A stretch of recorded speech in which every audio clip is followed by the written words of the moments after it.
Thank you, Elizabeth, for that wonderful introduction. Again, I'm Rae Wynn-Grant. I am so happy to be a part of this summit, this really, really important moment in the conservation community in this really crazy, different, difficult, challenging, chaotic year. It feels great to be a part of this group that is convening with so much heart and soul and caring for each other as well as for the earth and all of the environments. I'm here today to talk a lot about myself, to talk about my path, which I think is an amazing opportunity because we all have very unique, very interesting, probably very challenging paths to how we got into our roles in conservation, or maybe just how we became interested in it. So I'm going to share some of mine, and I'm going to talk about some of the research that I've done. So there'll be a bit of research kind of science talk, some of the current research that I'm wrapping up and how it has been very enlightening in terms of larger social issues in some of my conservation spaces. And then I'm going to chat a bit about many of my philosophies around conservation and how I've found a great link between the work that I do and the social justice that I advocate for, and how I've been able to fuse those in my science communication and in my science, as I'm sure many of you have also been able to do. And then I'll wrap up and we will be able to do some question and answer. So without further ado, I will just dive right in and start sharing my screen.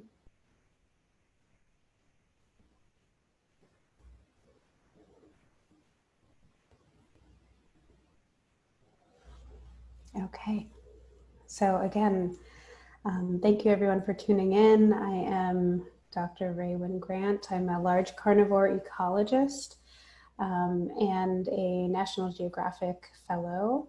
And I primarily study the human factors that influence the interactions between large carnivores and their environment and the built environment.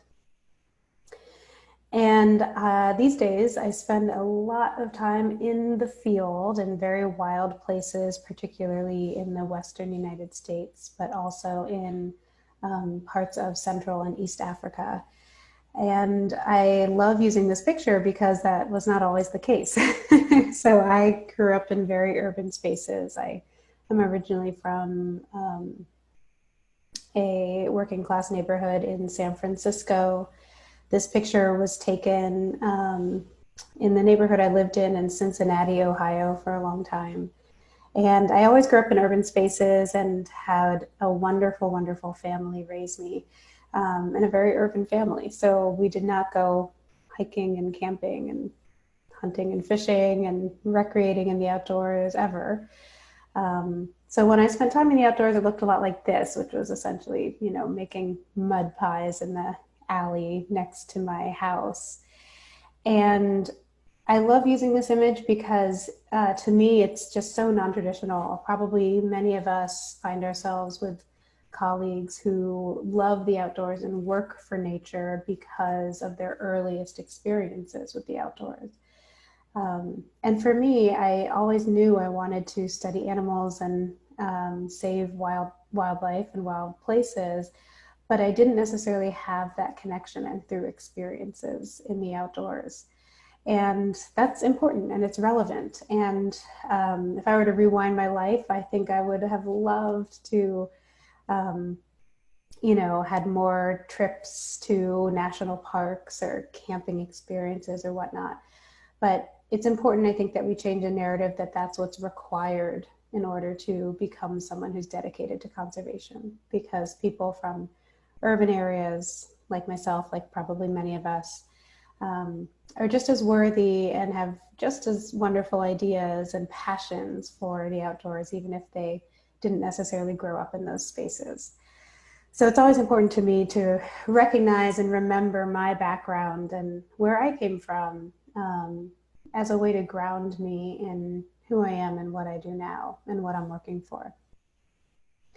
So as a kid, I stayed in the city all the time.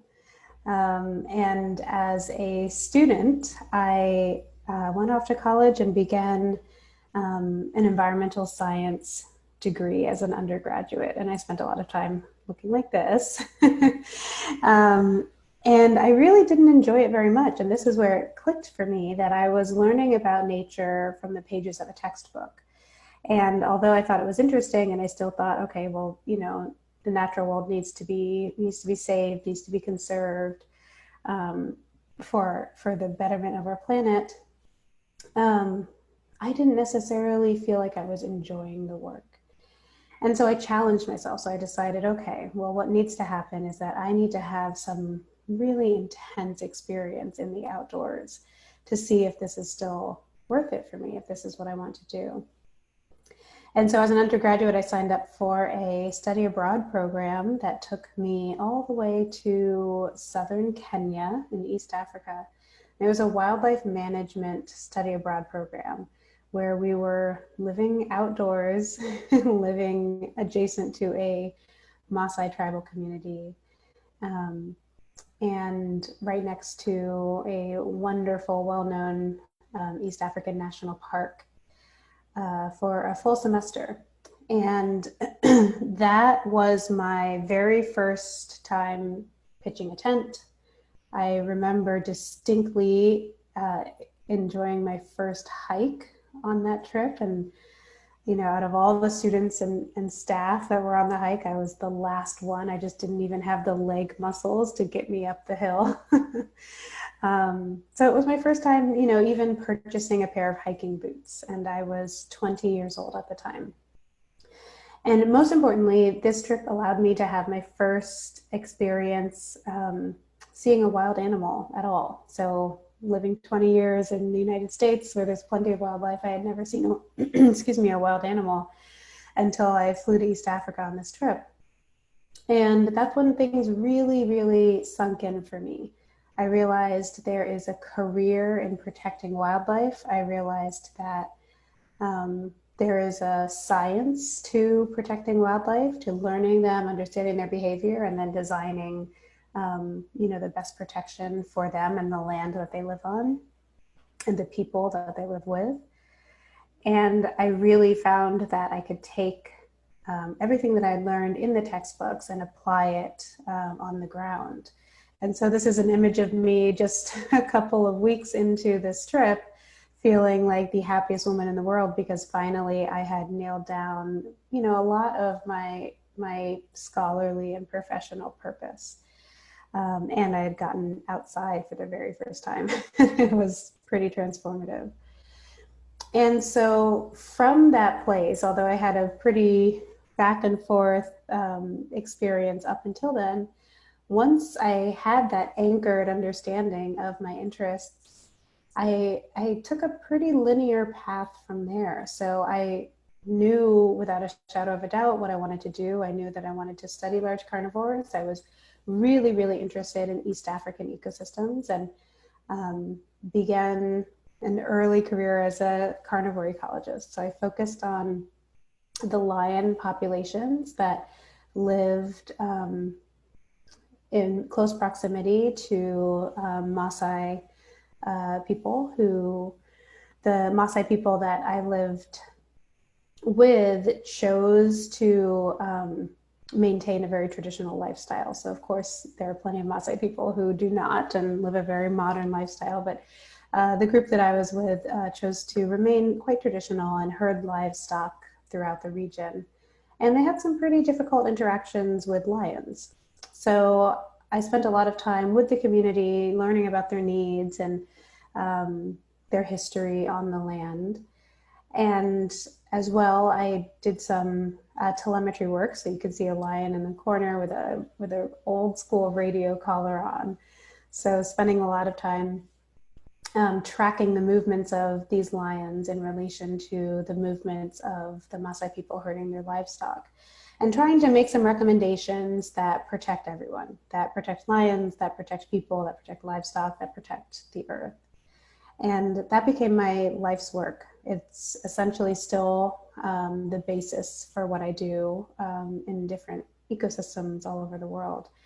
And it's really important that I was able to get this start in a place where, although I was different, although I was, extremely American, much younger, that I was working with people who were indigenous to the land and people who knew about the changes in the land, the socio-political changes, especially, way more than I did. So although I could, gather actual data points of where lions were, I was able to, get my own wonderful education and really be supported and taught by people indigenous to those spaces.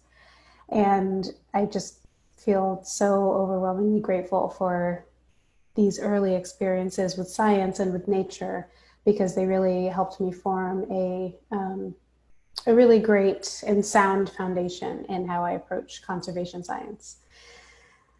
And I worked in East Africa for many, many, many years until about a decade ago, when I made a big switch for a lot of reasons, but I was ready to broaden some of my work and also deepen a lot of the theoretical ecology part of the work. And I switched to a North American ecosystem for most of my studies, although I maintained a couple of projects in East Africa. And so I began studying a different large carnivore. I began studying black bears in the Western US. And there was a lot of reasons, but one of them was that I wanted to do a little bit more in-depth work with the actual wildlife species. And it was much easier to do that with a species that was not endangered. And so working with, with lions in East Africa was a little bit tricky, but black bears are not on the endangered species list here in the United States. And so there's a bit more I could do for some invasive and non-invasive data collection techniques. And so I started working in landscapes like this. And although I was born and raised in California, in that part of the West, again, I was an urban girl. And so I found myself in these little mountain towns, all over the Western US, dealing with black bears, and again with people, and again with people who have livestock and who are concerned about the interactions between large predators like bears and the livestock that they take care of. So some similarities between what I started doing in Africa, but as you can imagine, many, many differences. The main difference is that this first field site where I was working did not any longer have an indigenous population there. And I will jump back a little bit later in this talk to bring up places in the West that where conservation was being done on indigenous land that still had a thriving population of people. But in this particular area, it was a mostly white space. And that made a really huge difference in terms of how I was learning about the land, how I was learning about the history of people and predators on this land, because it was a very, very brief history that I was being told and didn't necessarily represent the depth of what happened before European settlement and colonialism. And so I really dove into the wildlife ecology of it. I won't say it was devoid of social factors, but my job was to really understand the movement and behavior of these bears in reaction to different phenomena occurring on the landscape. And I was a rookie, and so I like to show this rookie photo because if you know what's in this photo, you can see that I am doing some manipulation to the rear end of the bear. And that's just because I got to do all the dirty jobs. But part of capturing a lot of these animals and fitting them with a GPS collar also required a checkup. And so I was just taking the rectal temperature of a bear in this photo, which I just always think is funny because I've come a long way since then. And so again, tracking these animals, these bears throughout their habitat, and basically understanding which areas of, say, the forest do they use the most, which areas are kind of medium quality habitat that they pass through, and then which areas of the forest do they not use at all. And this is really important because we're trying to understand how humans can continue to utilize forests in the Western United States, but also decrease their interactions with species like bears and protect their personal property, which in this case was a lot of livestock. So I have spent many years, many field seasons, kind of looking like this, tracking the movements of these bears in relation to changes on the landscape.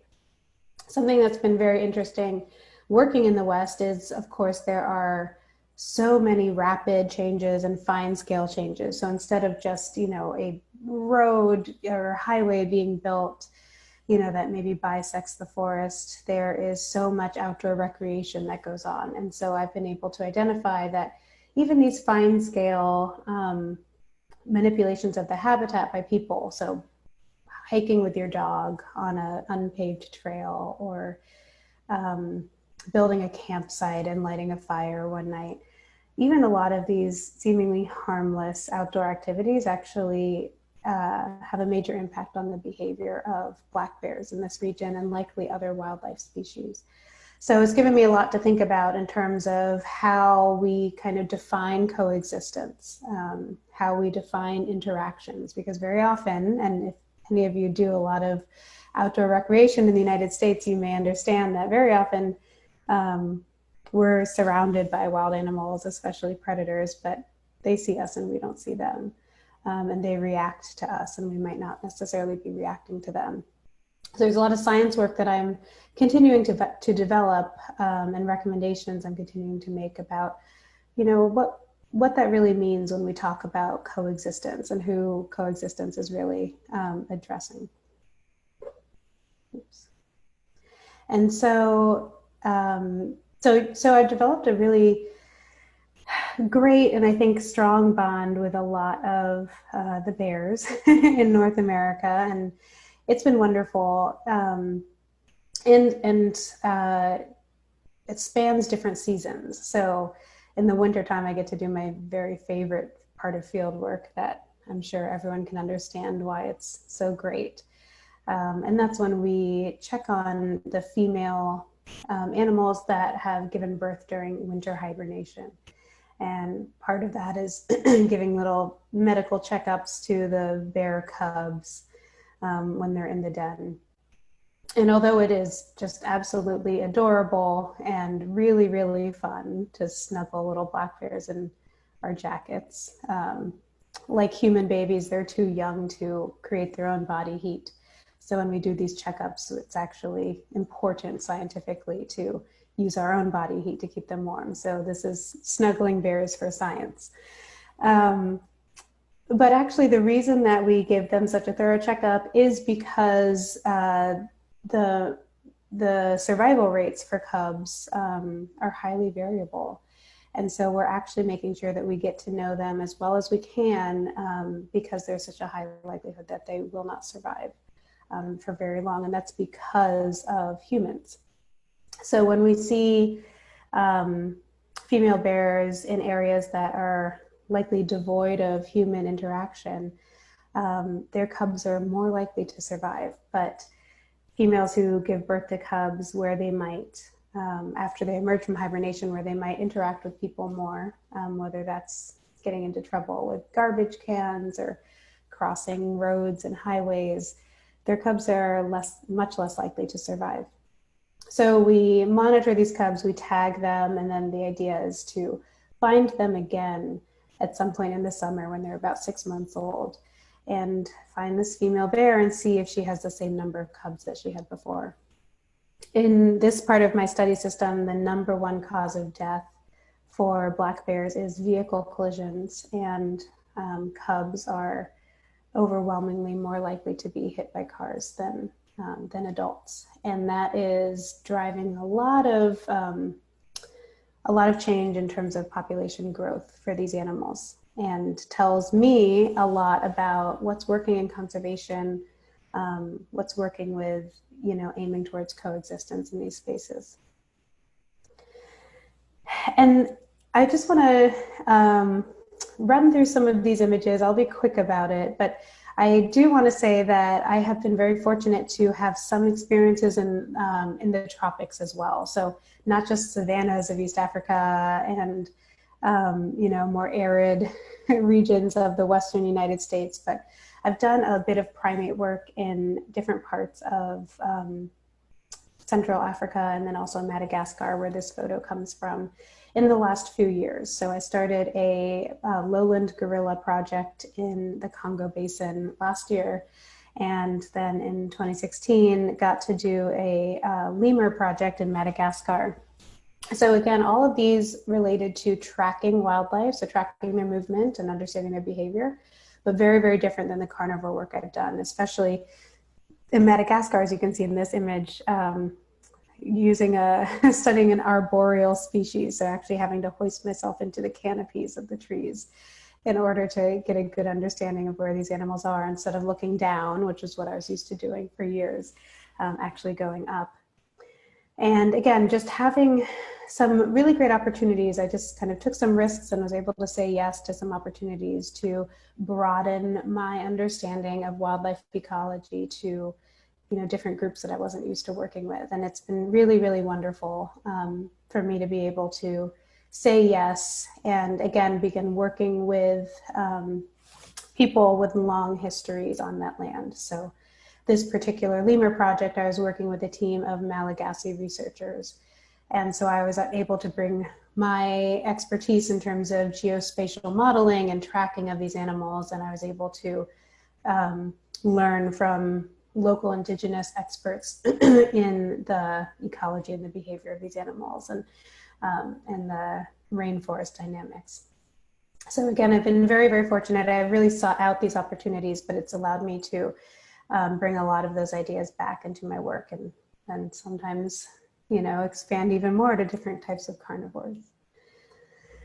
And so my work with bears has not stopped, although I have adopted some of these projects in different parts of the continent of Africa.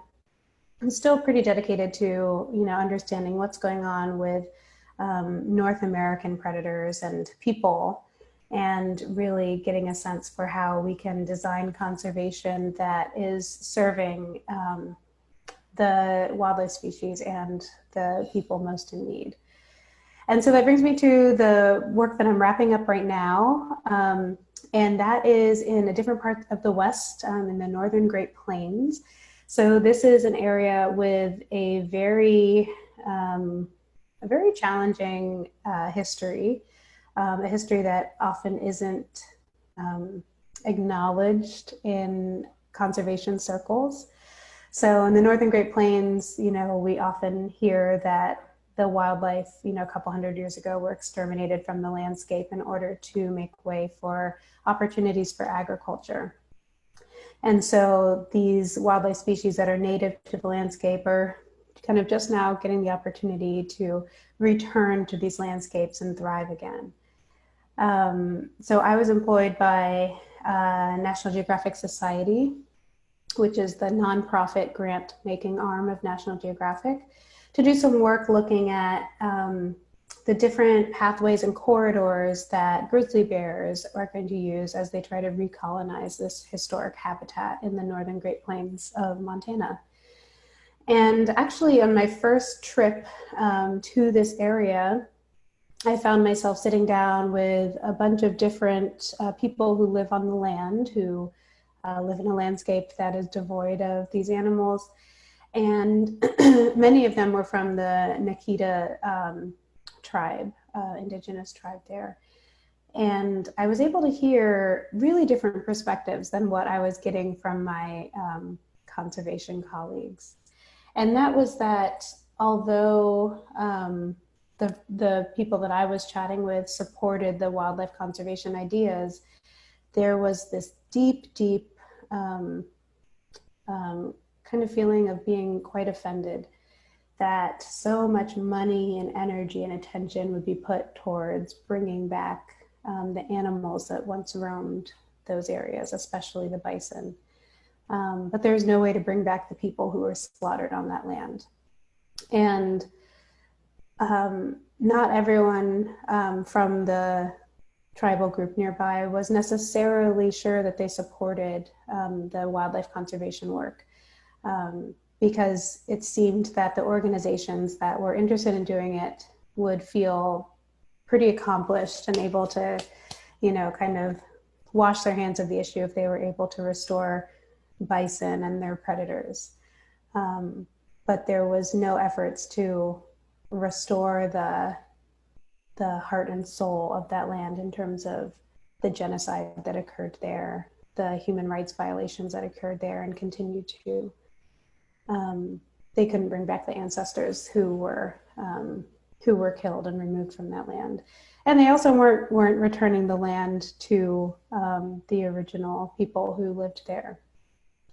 So it became, I won't say complicated, I think it's actually a very clear issue that we were dealing with, but for me it became very complicated in terms of what type of power I had to actually do science that I was interested in, and also make sure that there was advocacy work and acknowledgement from the higher up people in the conservation organization to include justice and racial justice in the work.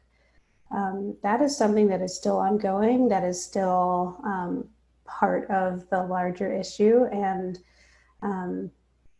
is something that I realized pretty early on that I did not have the power that I wanted to have or needed to have in order to make this change. So it's certainly a wonderful project that I've been a part of, but it has really illuminated to me kind of the hierarchies that still exist in conservation organizations and the own limits to the power that I have to do work that I believe in. So if I move forward a little bit, I can explain a bit more. If we take the state of Montana as an example, and we think about the grizzly bears, they exist, although they're an endangered species still, they are in the western parts of the state. So around Glacier National Park and Yellowstone National Park, there's plenty of grizzly bears. And in fact, there are so many that they are beginning to move out of those protected areas and quite literally walk on their four paws towards the northern Great Plains, where populations of grizzly bears were once very abundant. And so one of the protected areas, one of the only protected areas in the northern Great Plains, is the American Prairie Reserve and that larger ecosystem. And so we're seeing that these bears are trying to get there. They're headed east, trying to get back to the Great Plains. And one of the questions I had is, in a state that is quite rural, but still quite heavy with agriculture and human development, exactly what pathways are available, which corridors, are available for these grizzly bears to make it east. And so I did a lot of statistical modeling, a lot of theoretical work to try to predict, these pathways. And if you see them here, the white lines, the white areas are the corridors that are the least resistant for these animals. So probably the best pathways that they would be able to take. And it almost forms this interesting triangle. So if you just look at the three protected areas, again, it looks like there are some distinct pathways that these animals might be able to take to safely get to these spaces in the east. However, if I overlaid some of these models with areas of agriculture and especially cattle ranching, which are all in red, we actually see that they obscure a lot of these pretty clear pathways. All of a sudden, they are much harder to get to.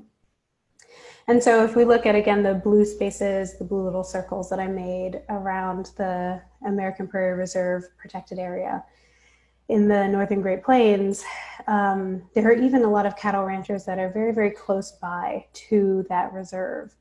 And those are areas where we don't know if people are necessarily tolerant of wildlife or intolerant of wildlife, but it's a great place for conservation practitioners to start to do some on-the-ground work, to just visit these areas and ask people how they feel. And to bring some potential solutions so that anyone who is a cattle rancher, has a cattle ranching family, can continue that livelihood if they so choose, but also to make a couple of changes to make sure that their land is more wildlife friendly, especially for migrating, dispersing animals. And so there's two things in this picture that I want to highlight. So one is that one of the solutions that the practitioners I work with came up with is something that's so easy. It's just smooth fencing. So a lot of these cattle ranchers are surrounded by barbed wire fencing, which can just tear up an animal's skin, whether it's a grizzly bear or any type of antelope or anything.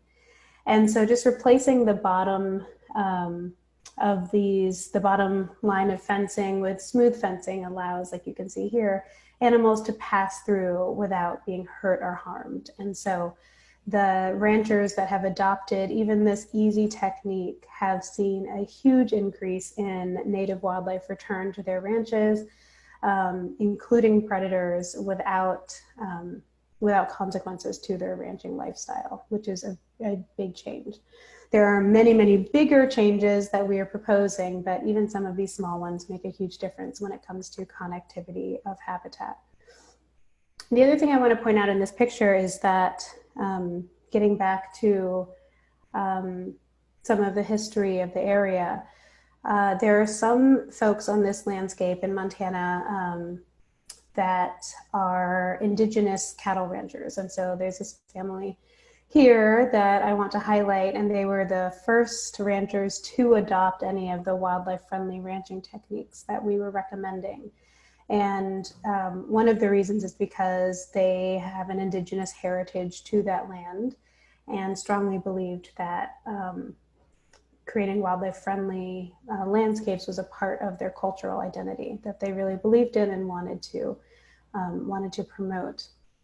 At the same time, many of them were able to admit that, their ancestors had adapted cattle ranching as a form of assimilation during a very, very violent, very racist time in the history of Montana, where assimilating seemed to be a safer option than resisting. And so becoming cattle ranchers along with white cattle ranchers at the time was a very difficult choice that people made, and likely perpetuated some of the landscape decline that we saw. So again, there's a lot of opportunity for conservation in parts of the Northern Great Plains, but I strongly feel that it cannot be done without more empowerment of Indigenous groups in this area, and a strong look at what environmental justice looks like there, and social justice looks like, and economic justice looks like in these spaces. Because although it might seem pretty straightforward in terms of how we can protect wildlife on this land, doing the right thing includes some form of justice or reparations for people who have suffered on this same land. And for some good wildlife news, because of some of the wildlife-friendly ranching techniques that have been adopted in areas around the Great Plains, we have seen a return of some of these wonderful predators. Not all of them, so we don't have grizzly bears yet, but we've had black bears captured on camera traps on cattle ranches in the Northern Great Plains, which is a great symbol of, who will come next, which are the grizzly bears. We have had coyotes and, of course, also mountain lions. So it's wonderful to see some of these native predators returning to their homeland here, and it gives us great hope for what's coming in the future. I will wrap up with, saying that I'm just embarking on a brand new project on occupied Chumash territory on the California coast, doing, again, very, very similar work, but in a place where geospatial research has not yet been done. So looking at how large carnivores like mountain lions and black bears use a coastal landscape in California. And this is a landscape that is right now protected by the government because of so many of the rich Chumash cultural sites that are on it. So it is not in danger of being developed by humans. And I've been working alongside some really wonderful Indigenous leaders to figure out how we can better understand these spaces, protect them for for shoe mesh rights, and also restore more wildlife here. So more to come on that. And then finally, I told you guys I wanted to just talk a little bit about my philosophies when it comes to my work and how they've developed over time. And I've had a lot of just personal epiphanies. I spent a lot of time thinking that because I'm a Black woman and because I come from a cultural group that it's experienced so much oppression and violence, that I thoroughly understood, all of the social issues going on with people worldwide. And I feel very fortunate that I've had some very, very rude awakenings, that although I have a pretty good sense of issues facing the Black community, that does not mean that I have nothing to learn. And so I show this picture because this was a time that I had part of my research job was to also do a lot of teaching to New York City public school students. And I went into this role feeling so confident that, oh, I'm Black, I'm from an urban space, I never, got to go camping and hiking, so I can understand and relate to these students really, really well.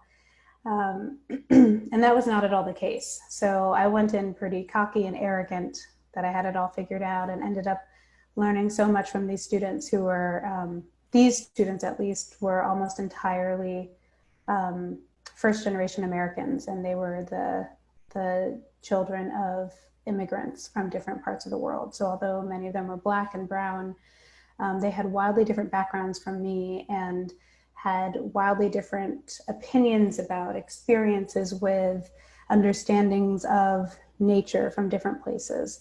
And also extremely, extremely different challenges when it came to, society and social justice. And so I ended up having to really, really humble myself. In order to teach conservation the way I wanted to, in a decolonized way, I had to get myself an extremely important education from these students, from the places where they were coming from, where their families were coming from, in order to make the work relevant, in order to make it the justice part of the work bottom up instead of top down. And it was a really great time for me to understand that I'm going to be a lifelong learner, whether it's science or whether it is social, political issues. And from there, I've been able to much better articulate a lot of the things that are important to me and root a lot of my philosophies in my experiences as a Black woman, and then do a lot of listening and understanding and learning and education about other groups and their approaches and their challenges. So something that really made a big impact on me as I began to do more public speaking about how social justice influences my science work was this paper here that you'll see. I recommend everyone read it. And I found it on accident because I was just trying to look for some peer-reviewed papers that use the same statistical framework that I was using for some of my carnivore ecology modeling, and came across this paper that used a statistical approach that I was using, but looked at racial bias in police shootings in order to, and again, this was years ago, but in order to, kind of investigate statistically whether there was any kind of patterns that increase the likelihood of Black men, unarmed Black men, to be shot and killed by police. And, the spoiler at the end is that using this very interesting statistical method, they were able to find that it was racism that drove the likelihood of being shot and killed by the police, as opposed to something like actual crime rates. And this is something that, lots of us already know, and of course, people in the Black community fully understand. But I was able to see this type of work as a part of science. So I was able to see someone, Cody Ross, the author, use a scientific approach or statistical approach to and apply it to a really important social justice issue. And it really hit home for me, because for me, that was a big part of what was missing, was how compartmentalized my life had been. It was, the social justice issues I was really passionate about tackling, and then the science that I was able to do. for a living. And I found for a long time that I was really struggling to keep those things compartmentalized, especially when it comes to, intersectionality and just who I am and my identity politics. So I began trying to just figure out how to articulate this and how to talk about it. And I gave a talk a couple of years ago. And in this image you see, I'm holding a skull of a black bear that I was studying and pointing to a bullet hole in its head. And I'm telling a story about how I was finishing my PhD work and had a great opportunity to give a presentation at a really high-level annual ecology conference. And the work that I was going to be presenting was about patterns of bear mortality. So looking at the places in the landscape where black bears are more likely to be killed by humans. And I was preparing for this conference and I was all ready, and this was 2014, and August of 2014. And actually the day before I was to give my presentation, Mike Brown was killed in Ferguson, Missouri. He was shot by police. And Ferguson, Missouri erupted in protests, and the news was consumed with this back and forth about who Mike Brown was and why he would have been shot. And the Black community, of course, was outraged and was demanding justice. And I found that it was really, really difficult at that point for me to remain focused on a presentation about the places that black bears were being killed. It was really hard for me to take that seriously and care about it, especially at the professional level, when young black men were being killed and slaughtered in the streets by the police. And so I ended up talking about it. I ended up really talking about how, looking at a bullet hole in the head of a bear, but caring more about bullet holes in the bodies of black people was something that I could no longer keep compartmentalized and keep separate. They actually had to be joined together, because in order for me to do good science work, in order for me to be a conservation scientist that makes change in the world, I need to know that my racial identity and the people in my community are protected, that they are experiencing justice, that they are not in danger. Because there's no way that I can show up to work, that I can show up to my science, that I can work for the planet if I'm worried about my brother, my dad, my grandparents, myself being in danger, people in my community. And that is a narrative that I have adapted and adjusted over and over, but it was a really transformative moment for me. And I know that a lot of us here at this summit have had these moments where we have figured out how our personal identities and our identity politics influence the way and the lens through which we do either science or conservation or work for the planet. And that's really, really important. And it took me, unfortunately, a long time, because that's not how I was taught to do science. And so now I try to make sure that when I'm delivering talks to different conservation groups or, explaining my philosophies, I explain the social justice aspect in little and big ways. So often I'm making recommendations about, the conservation community. So who are we keeping invisible in conservation spaces? Who are we kind of erasing from the narrative of being part of conservation science? In this image, I'm just giving a hug to the driver who helped me to find lions for many, many, many years. So helped me to drive around different parts of Kenya in order to find the species that I was looking for. Someone who often goes unacknowledged in the traditional way that we talk about, who's a scientist, who's a conservationist, who's active in this work. And so I've been doing a lot of work to make sure that different groups are not erasing the people for whom we depend on the most in terms of meeting our conservation goals. And then again, I've been doing some work with National Geographic, my funder for a lot of a lot of my science, to really stand up to some of the claims that they've made. So 2 years ago, they released a big editorial in one of their best-selling issues in a while, acknowledging racism. And that was really big at the time for me, because I was working with many organizations that were not willing to acknowledge the racism that they have perpetuated. And National Geographic they did a big audit, and were able to admit that they have used visual images to perpetuate racist ideas about who people are around the world, especially Black and brown people compared to white people. And so they are trying to figure out how to do some work to move beyond acknowledging it and to actually dismantle a lot of the racism that they have perpetuated.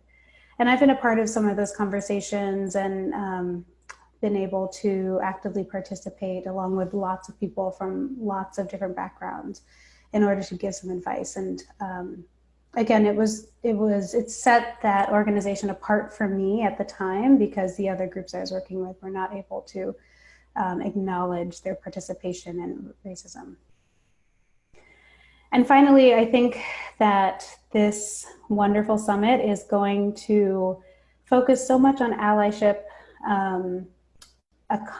being accomplices to each other, and intersectionality. And so I really leave us all with my favorite quote. I learned a lot about Audre Lorde through a dear friend of mine named Cynthia Malone, who's a big, wonderful thought leader in decolonizing conservation and science.